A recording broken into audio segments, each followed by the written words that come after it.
Hello po sa inyong lahat. Ito na naman ang pangatlong araw ko ngayon sa aking journey about stroke.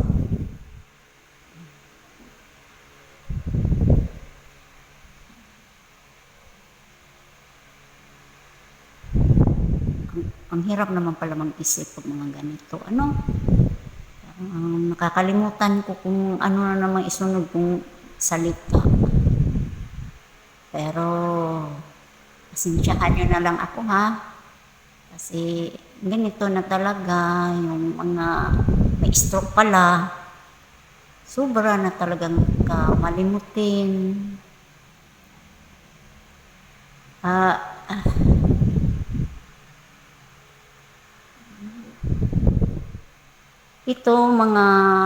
Itong pang 3 days ko ngayon sa pagka-stroke ay medyo okay na po ako.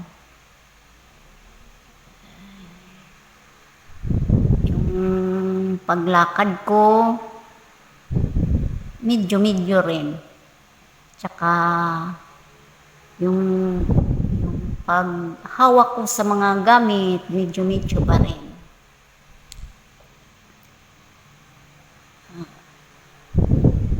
Tapos, yung malimutin ko rin, medyo pa rin. Sorry po.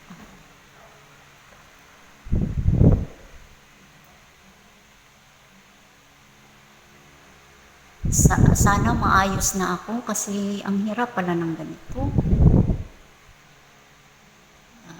Nahirapan. Gusto mong kumilos na halimbawa magkilos-kilos ng paggawa sa bahay. Wala, hindi na rin ako makagawa. Tapos yun, yung asawa ko na lang nag-a-assist sa akin.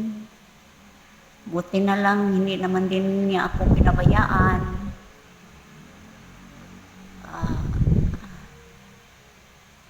Ano pa ba? Marami pa bang ang salita? Sorry po. Tapos yung sa pagkain ko, sinusubuan pa rin ako. Kasi mabagal naman din pag yung sa kabila kasi yung stroke ko kasi dito sa kanan. Kaya doon ako nahirapan kaliwa ay makakanan ako Kaya nahirapan ako magsubo. Nahirapan ako sa lahat. Siguro pag kaliwa siguro ang nangyari sa akin.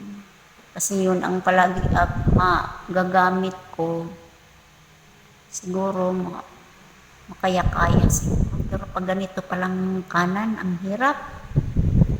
Hirap mag-adjust kung paano gamitin nung kanan kong mga kamay. At saka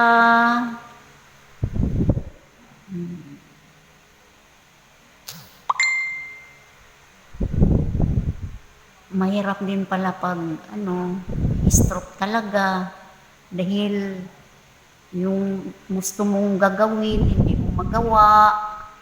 Gusto ko na ngang maglaba hindi naman ako makagawa sa paglaba kasi ito nga.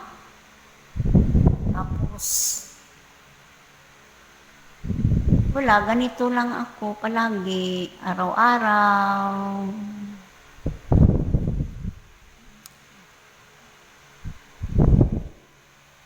Sige po, hanggang dito na lang po ako. Salamat po.